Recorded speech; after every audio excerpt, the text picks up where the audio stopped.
Hey, baseball fans, season is just about here, so it's time for me to tell you where I see each team ending up this year and who I have winning it all.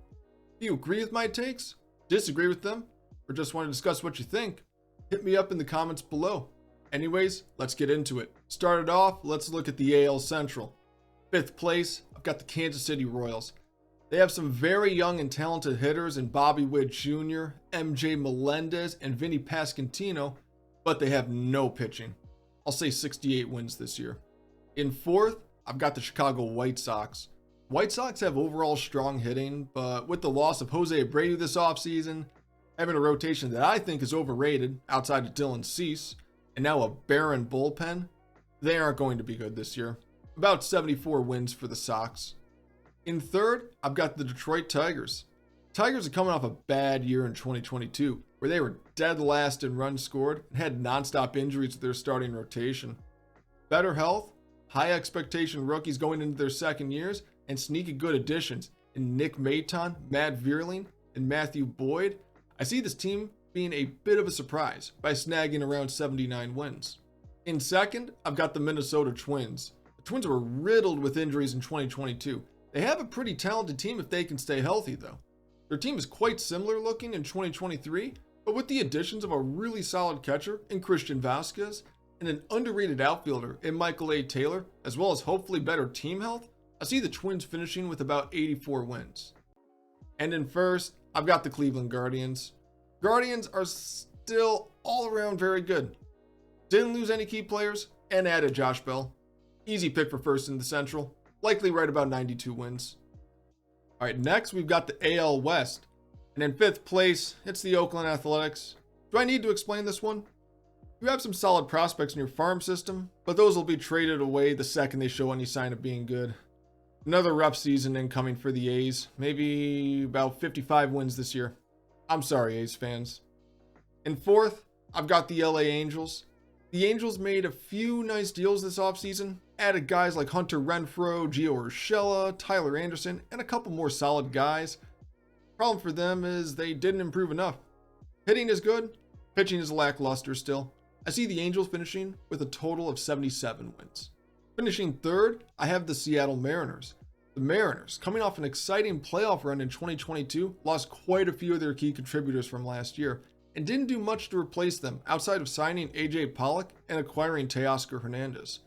They still have a very strong pitching rotation and a nice bullpen, but with the lack of hitting, I expect the Mariners to take a slight step back this year to a win total of about 84. And in 2nd, I have the Texas Rangers. The Rangers are the team I expect the most improvement from this year. Scoring runs wasn't the issue for the Rangers in 2022, but it was starting pitching. Then they went out and signed Jacob deGrom, Nathan Eovaldi, Andrew Heaney, and traded for Jake Odorizzi. Now this team has a strong lineup, a potential top 5 rotation, and a decent bullpen. I'm calling 90 wins for the Rangers this year. And in 1st, it's the Houston Astros. The Astros won the division by 16 games last year. I expect it to be a tiny bit closer with their losses of Justin Verlander and a few solid players. But the addition of Jose Abreu makes the Astros the clear winner of the AL West again, and will likely finish at about 96 wins. Now it's time to look at the AL East. In 5th place, I've got the Baltimore Orioles. This pains me to say as I like rooting for the Orioles, but they traded away Jorge Lopez late last season, had a negative run differential in 2022, and their biggest addition was Kyle Gibson. They have young talent, and I am excited to see Grayson Rodriguez on the mound, but that won't be enough for this year. Baltimore is going to have about 72 wins and will need another year and some free agent activity to be able to compete in a loaded AL East. Finishing 4th, I've got the Boston Red Sox. For a team as active as Boston was this offseason, I don't think they did enough to really move the needle on how I felt about them from last year. Sure, they added a very talented player in Masataka Yoshida and a few more solid players in Kenley Jansen and Justin Turner, as well as others. But losing Xander Bogaerts, Nathan Eovaldi, and more just about cancels all that out. I see them at just about their same win total as last year, 77 wins. Finishing in 3rd, I've got the Tampa Bay Rays. Coming off a decent season last year, the Rays didn't change much on their team. They did sign Zach Eflin to add to their rotation, but outside of that, they didn't do much to add to their major league team's talent. They have a lot of young guys that I'm really looking forward to see develop over a year or two, but for now, I see the Rays having an 85-win season. In second place, I'm seeing the New York Yankees slotting there.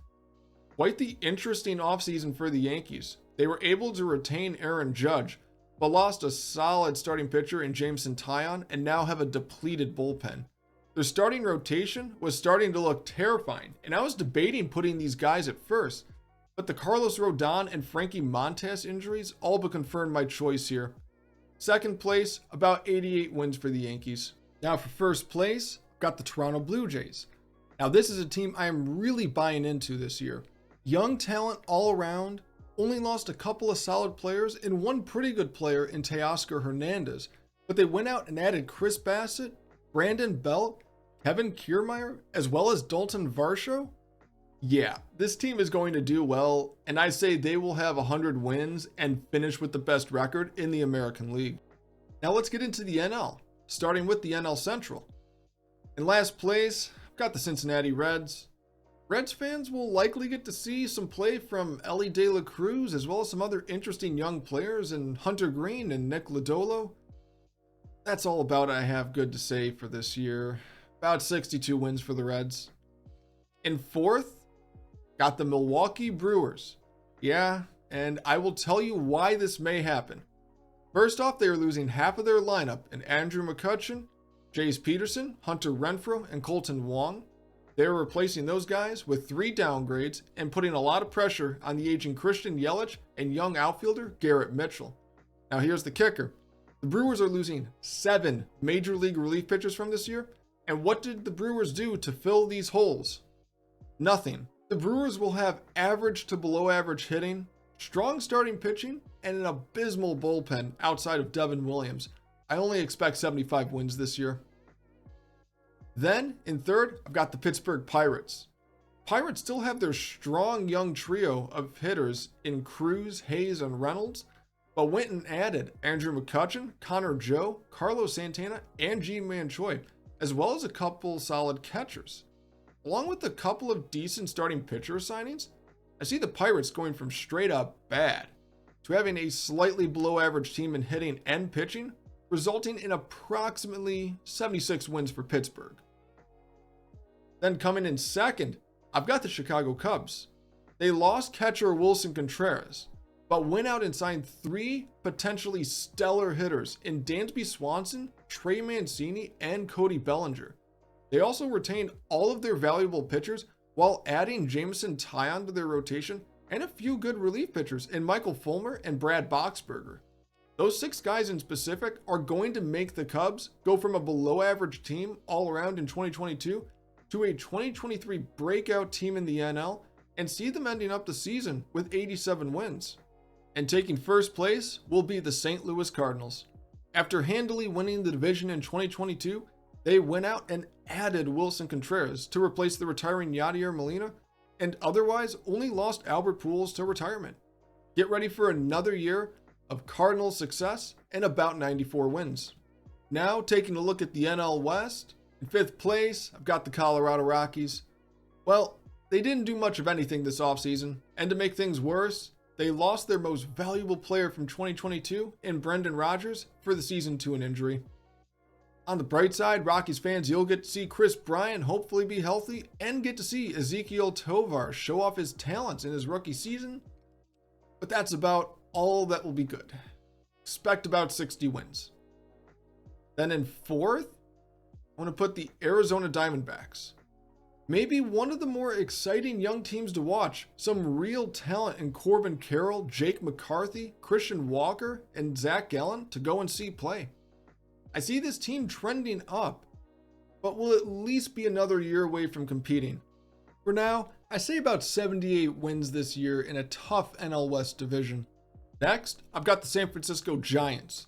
The Giants had an offseason of losing some key pieces, specifically Carlos Rodon, but did add some solid players in return in Mitch Haniger, Michael Conforto, and a few solid pitchers. I see them having a slight increase in overall talent on the team compared to 2022, but nothing major. An improvement from 81 to 83 wins this year sounds accurate. Then in second, I've got the LA Dodgers. Yes, no longer will it be the Dodgers division title every year. After an astounding 111 wins last year, the Dodgers lost Trey Turner to free agency, as well as many other valuable players from the year prior. They got back a couple of solid players in free agency, but nowhere near the amount they lost. On top of that, they lost Gavin Lux for the season with an injury. I see the Dodgers still being a very good team, but will have nowhere near the same success as last year, about 91 wins this year. And for first place, I've got the San Diego Padres. It's the Padres' time to shine after an offseason of locking in talent long-term and adding a superstar in Xander Bogaerts, as well as much-needed pitching depth in Michael Wacha and Seth Lugo. This team will be ready to roll this season. Give me 95 wins for the Padres. And the last division to take a look at is the NL East. And fifth place has to be the Washington Nationals. The team with the worst record in 2022 went out and didn't do much of anything besides lock up Keibert Ruiz for 8 years. You'll be able to go to the games and see some young talent play out there, but don't expect much success. 56 wins here. In fourth, I'm seeing the Miami Marlins.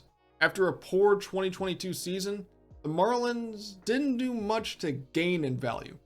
They added Gene Segura and Johnny Cueto and do have some young talent on the team, along with their star players Jazz Chisholm and Sandy Alcantara. But it simply won't be enough this year. I'd say about 72 wins. Following that, got the Phillies in third. They went out and hit it big by signing Trey Turner to a massive contract and replaced their other lost players with some solid talent. The issue for the Phillies is the season-ending injury to Rhys Hoskins and not having Bryce Harper for at least the first half of the season. Those are big shoes to fill, and for a team that generally relies on their bats to win, expect a bit of a slower start to the season with a nice finish to still get that year to about an 84 win total. Then for second, I've got the Atlanta Braves. After a 101 win season, the Braves did a nice job retaining most of their talent. A lot of extensions signed, and even though they lost Dansby Swanson, they did replace him with a real good player via a trade to get Sean Murphy. Still going to be a very dangerous team this season, but I will put them a bit lower on wins at 94 for 2023. And for first place, we've got the New York Mets. Even with the loss of Edwin Diaz for the season, this team took their talent to another level for this season. They did lose some nice players and superstar Jacob deGrom, but he didn't provide much value to the 2022 success the Mets had. And the Mets signed two fantastic starting pitchers in Justin Verlander and Kodai Senga, along with other very nice improvements in free agency. And I believe you see the Mets with the best record in all of baseball with 102 wins. Now let's look at a quick breakdown of the playoffs. In the American League, my division winners are the Houston Astros, the Toronto Blue Jays, and the Cleveland Guardians, with the AL wildcard teams being the New York Yankees, Tampa Bay Rays, and the Texas Rangers. Then in the NL, my division winners are the San Diego Padres, the New York Mets, and the St. Louis Cardinals, with my wildcard teams being the LA Dodgers, the Atlanta Braves, and the Chicago Cubs. And with the World Series, I've got the Toronto Blue Jays facing off against the New York Mets, and I have the Toronto Blue Jays winning the World Series in 6 games.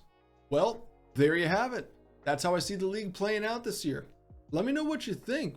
And if you enjoyed the vid and want to see some more baseball content during the year, hit that subscribe button, and I hope to see you around.